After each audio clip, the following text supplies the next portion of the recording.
Pensamiento del día, sábado 11 de enero.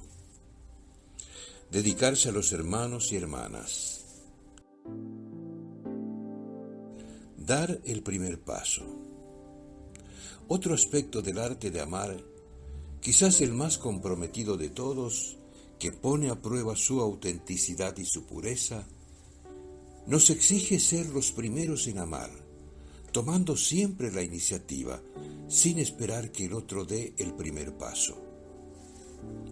Este modo de amar nos expone en primera persona, pero si queremos amar a imagen de Dios y desarrollar esa capacidad de amor que Dios ha puesto en nuestros corazones, tenemos que hacer como Él, que no esperó ser amado por nosotros, sino que nos ha demostrado desde siempre y de mil maneras que Él nos ama primero, cualquiera sea nuestra respuesta.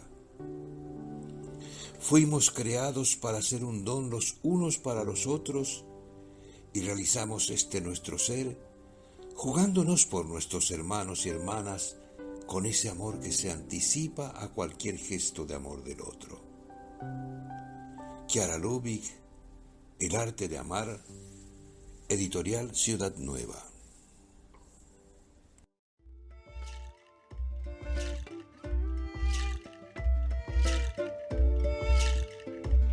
Palabra de vida. Enero de 2025. ¿Crees esto? Evangelio de San Juan, capítulo 11, versículo 26.